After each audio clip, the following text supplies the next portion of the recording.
How are you feeling going into this camp? Huh? How are you feeling going into this camp? I feel great, yeah. I had a long camp, and I feel really good, yeah. Gold nail polish? Is that a Black and gold. black and gold? Any significance? Yeah, it looks like the belt. So, you know, I like it. I like the colors. It's my, like, high school colors as well. So, yeah. So basically, everybody kind of feels like this is the title eliminator. Have they said that to you? That if you win, you get the title shot? They said it prior, but you just never know with the UFC. So I just want to put on a good performance that will speak volumes, you know, like not really talk too much, just have a good performance and, you know. Is there a performance like one that you've already had that you want to repeat? Because everybody always talks about, you know, you being so dominant with your wrestling. Is there one fight so far that you'd like to repeat? No, I think everybody's different. It's nice to have different outcomes, and it's nice to, I don't know, it's cool because everybody's different, you know, so it's nice to have a different feel out there. So, but either way, I think I'll have a dominant performance, and, you know, I just got to go and do it now. One thing we've talked about before is how almost every time somebody describes your victory, they're like, well, but she's so much bigger than everybody else, right? Which is kind of a weird thing to say because clearly you guys all weigh in together in the same weight. But how do you feel about that when people just say that you're winning because you're bigger?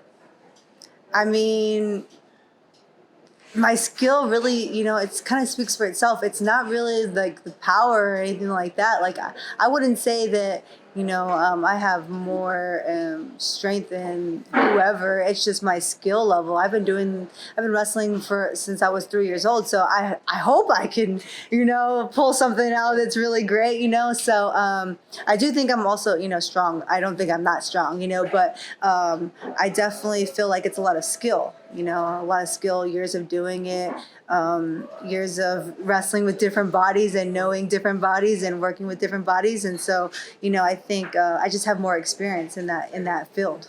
Do you think anybody can catch up to you? Because that's the thing people say whenever they're going to, you know, face you.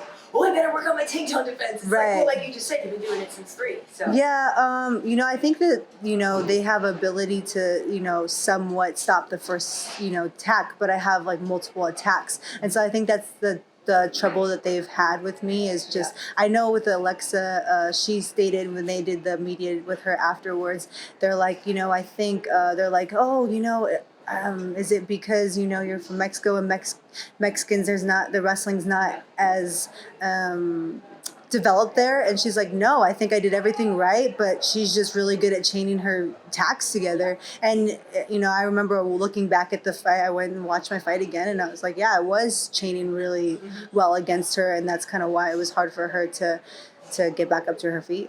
Do you even practice wrestling anymore? I mean, it sounds weird, but do you spend most of your time working on your hands since you are obviously so far ahead on wrestling? I still wrestle. I don't wrestle as much.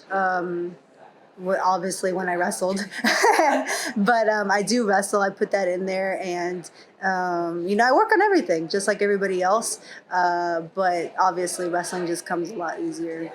So, where do you think Nina's the most dangerous? I think she has, you know, good range, and she has good attacks, and she's no, I think she's very like technical, you know, very technical opponent, and you know, I look forward to being in the cage with her.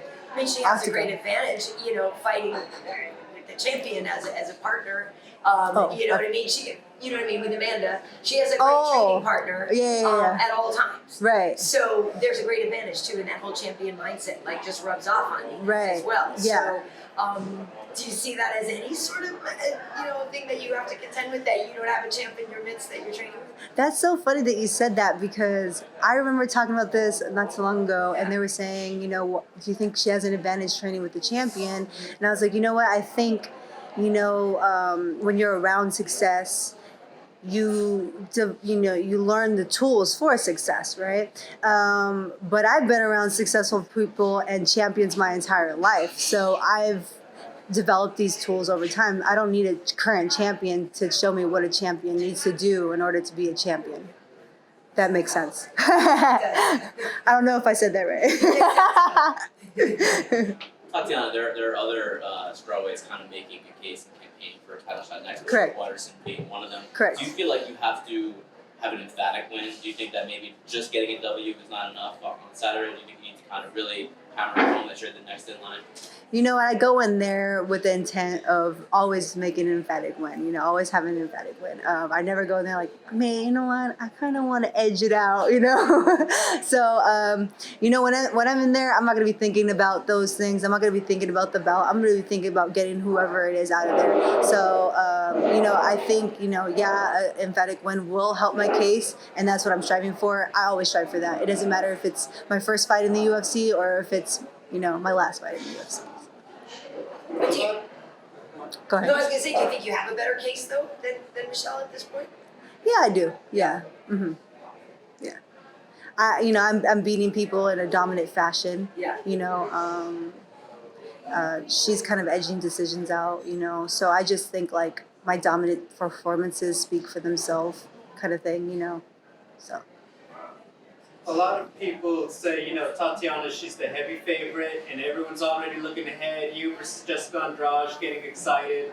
How do you stay focused to, you know, take her seriously and train as hard as you need to when everybody's already looking ahead? My competitiveness, you know, I don't need people to tell me where I'm at in the division. I kind of know where I'm at, but you know, there's someone out there that wants to beat me up, so that's my motivation right there. A lot of people talk about your wrestling and they say, you know, female Habib, you know, one of the best wrestlers overall in MMA. How do you feel about those comparisons? Do you like that? Do you want people to say, no, Habib is the female Tatiana? How do you feel about it? You know, obviously it's I'm flattered, you know. It's nice to be compared to a world champion that's undefeated in the UFC. But you know, I'm also, you know, my own fighter.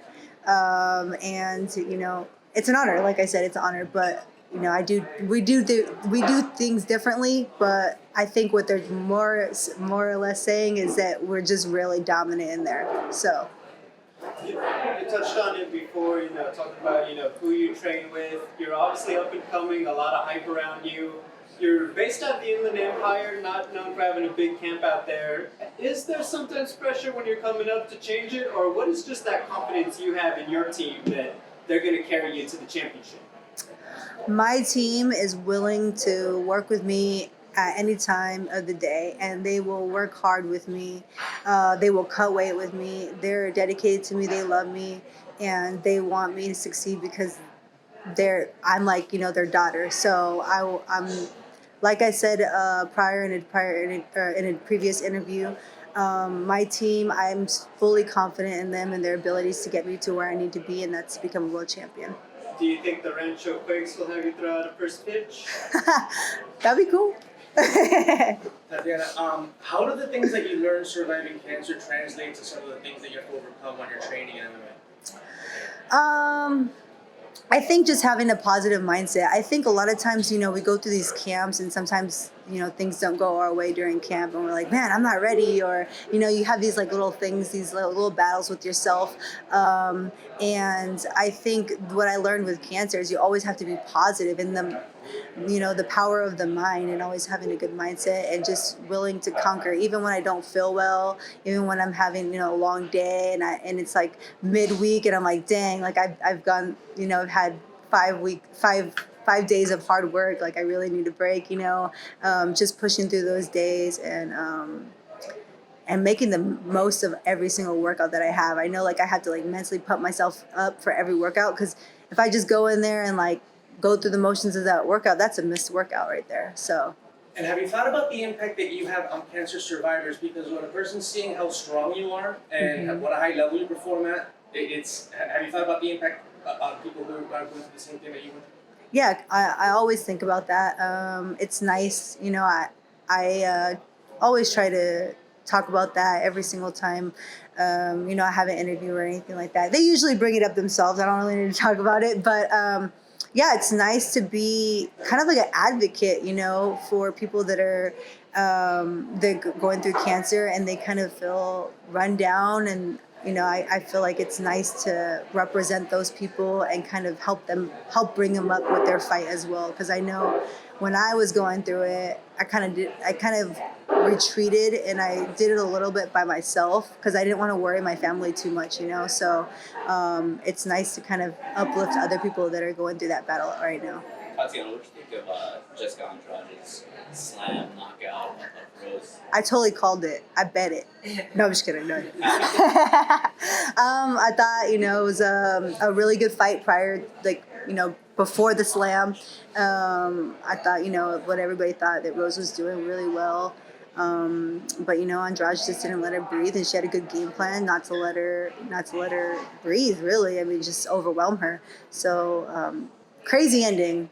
Didn't call it. Just You mentioned earlier about Mexican fighters have a certain reputation. How did Andrew Reed's performance over Anthony Joshua kind of inspire you for this weekend, maybe get another belt for the Mexican heritage of combat sports? No one expected that either. But that was amazing. Congratulations to him, and yeah, it's an inspiration. He's the first Mexican heavyweight, correct?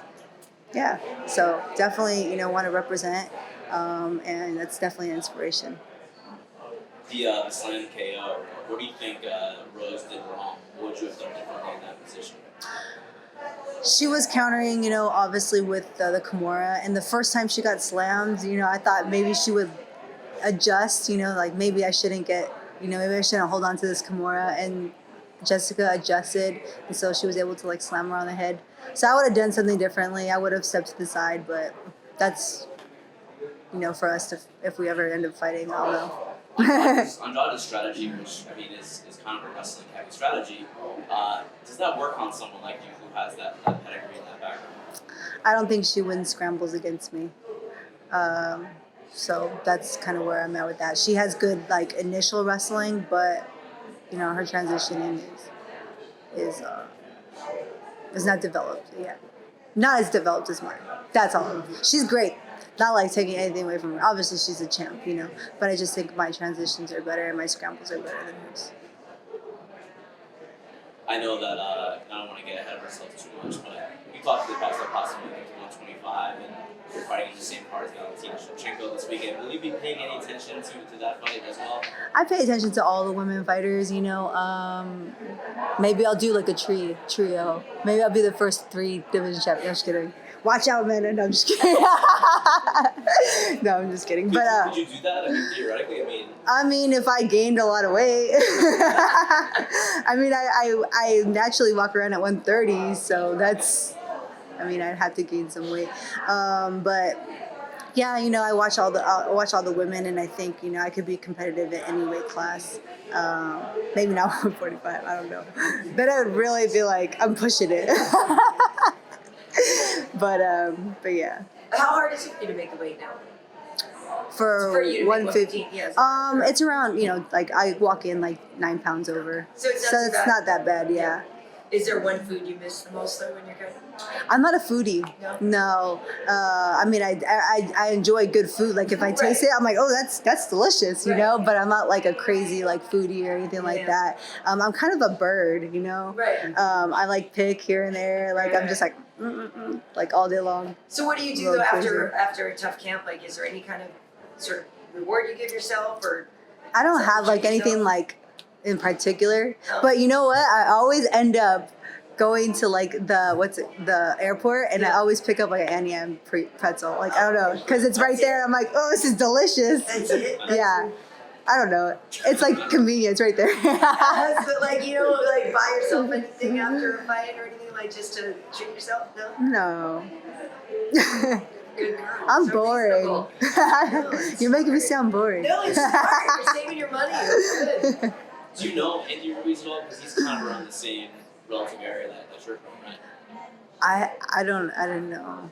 No. I don't really follow too much of the boxing. I follow certain fighters that I really like Triple G and Lomachenko, and obviously Canelo. Canelo's really great, but I don't really follow heavyweight boxing too much.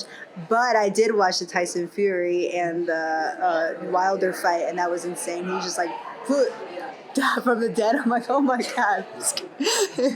But yeah, so but that's as much as I watch. I really like watching MMA, obviously. I watch all of it. It doesn't really matter what organization, but I watch all of it all You the always time. tweet about it. So I know. You do. I do sometimes. I've been slacking lately because I'm I'm in camp, yeah. Right. So I'm like not.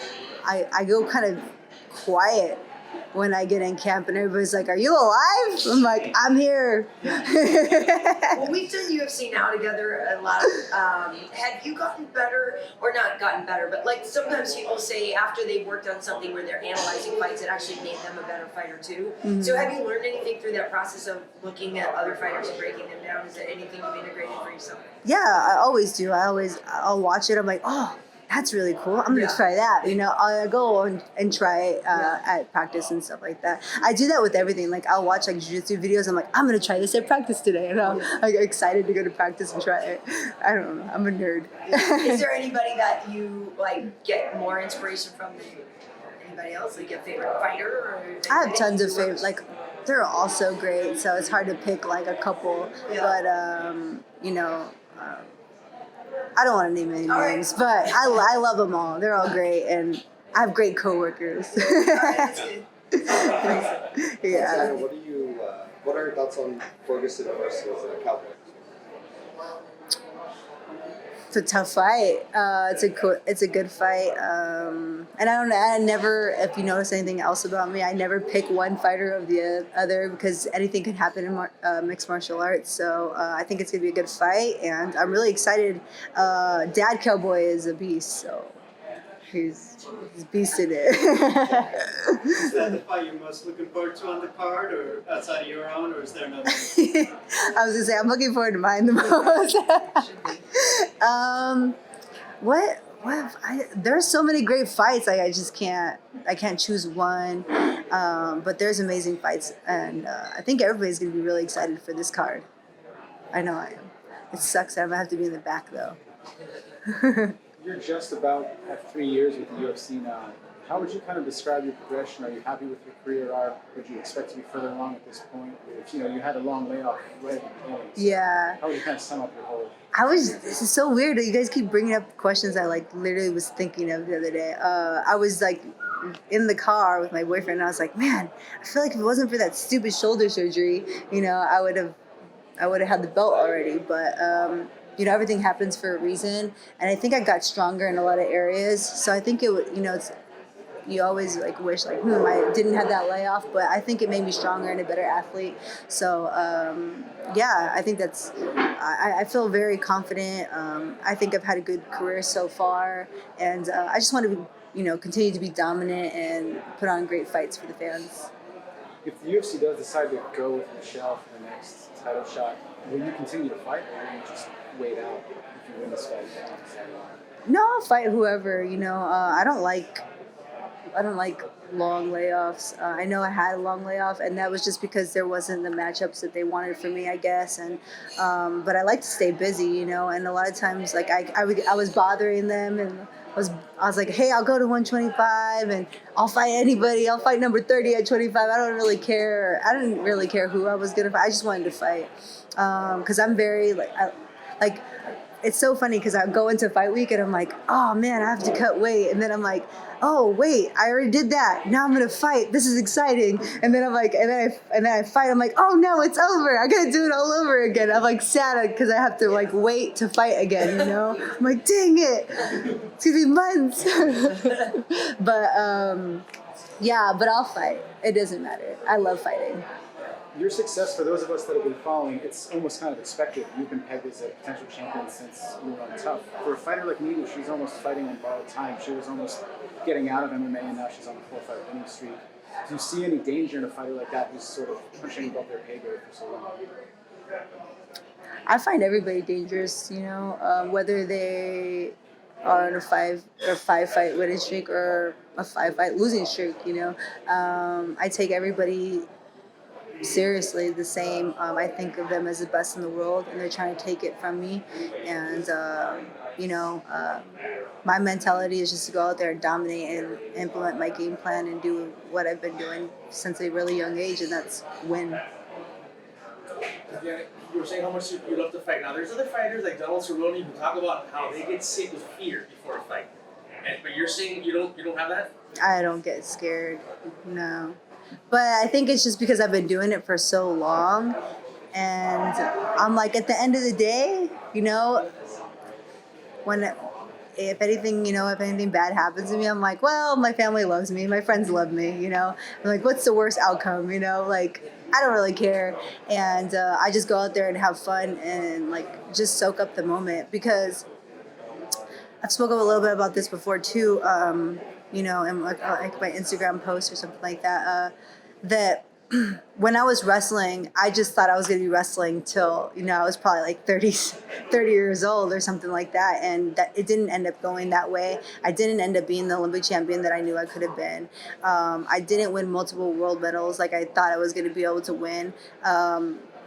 And I remember thinking, man, I really should have just embraced it. I put like a lot of pressure on myself. And I just remember being like always mean to everybody, like that I was going to fight or wrestle at the time. And then I was like, why did I have this big old chip on my shoulder? I'm like, I should have just embraced it and just like gone with it and just enjoyed every moment of it. And that's what I'm doing now. Like, I've had this great opportunity to live out another dream, which is MMA.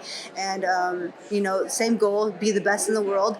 But now I'm just doing it a different way. Now I'm a little bit older, wiser, better athlete, and, you know, better mindset. And now I'm nice to everybody that I fight, you know. And if they're mean to me, I'm like, whatever, you know, we're going to fight. Hopefully afterwards he's to like me, you know. So I don't need to be mean to someone to fight them. And right now I'm just embracing everything, and from the crowd to getting punched in the face. Most dominant wrestlers that come into the UFC, I would say most, but a lot of dominant wrestlers that come into the UFC at some point develop a power punch, whether it's a cross or a hook, because you guys are strong. Mm-hmm. How's your boxing coming along? Are you getting into it? Are you finding that power punch? I think I'm pretty powerful. My coach said I hurt his shoulder. I don't know. So maybe I'm kind of strong, but I don't know. You know, I think my boxing is good. I just think, you know, I have a lot of other tools as well, you know. Do you talk to other like young female wrestlers about using your skills and coming up in MMA, or is it something like the only do it you really want to? I think I don't try to influence anybody to ever do anything. If they want to do it, I'm going to support them, but I never like try to like push them into something, you know. Plus, when they're that age, I'm not like, hey, do you want to get punched in the face, little girl? Like, you focus on your wrestling and jiu-jitsu, you know, so.